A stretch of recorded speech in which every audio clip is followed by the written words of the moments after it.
ఆదిలాబాద్ జిల్లా ఉట్నూరు పట్టణంలోని కొమరం భీం మైదాన ప్రాంగణంలో రాష్ట్ర స్థాయి పోటీలను స్థానిక ఎంపీ సోయం బాపురావు, ఎమ్మెల్యేలు వెడ్మా బొజ్జు, అనిల్ జాదవ్, మాజీ ఎంపీ నాగేష్, ఎస్పీ, ఐటీడీఏ ఏపీఓలు జెండాలను ఊపి ప్రారంభించారు. రాష్ట్ర స్థాయి క్రీడలకు గాను వివిధ ప్రదేశాల నుండి తరలివచ్చిన 5,000 మంది పైగా క్రీడాకారులు ఉత్సాహంగా క్రీడల్లో పాల్గొంటుండగా ఉట్నూరు క్రీడా క్షేత్రంగా మారిపోయింది.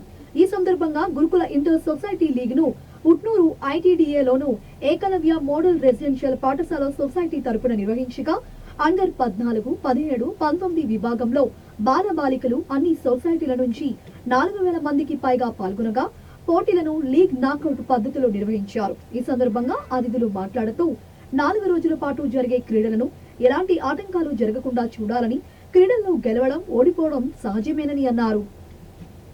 క్రీడాకారులు ఉత్సాహంగా క్రీడల్లో పాల్గొనాలని పిలుపునిచ్చారు. ఈ క్రీడలో విజేతలను ఎంపిక చేసి ఐసీఎల్ కు పంపిస్తామని తెలిపారు. ఒలింపిక్స్ లో 14 పథకాలు రావడం జరిగిందని కూడా, ఏషియన్ గేమ్స్ లో 107 పథకాలు కూడా. ఇప్పుడు కూడా సాఫ్ట్ బాల్ అసోసియేషన్ జిల్లా అధ్యక్షుడిగా పనిచేస్తా ఉన్నా.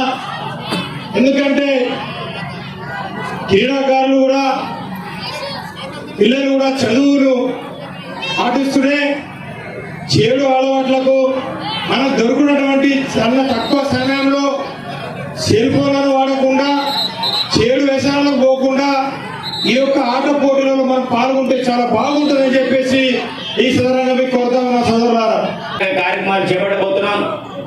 తప్పకుండా ఇక్కడ ఈరోజు 7 సొసైటీలు పార్టిసిపేట్ కావడం అనేది జరిగింది. మరి మొన్న కూడా ట్రైబల్ వెల్ఫేర్ సంబంధించిన ఉట్నూరు విద్యార్థులు జాతీయ స్థాయిలో రివార్డు పొందడం, అవార్డు పొందడం చాలా సంతోషంగా ఉంది. మరి ఈ ప్రాంతంలో కూడా క్రీడా మైదానాలు కావచ్చు, అదేవిధంగా ఇండోర్ స్టేడియంలు కావచ్చు, వాటికి అన్ని రకాల సౌకర్యాలు కల్పించడంలో నా వంతుగా కృషి చేస్తా.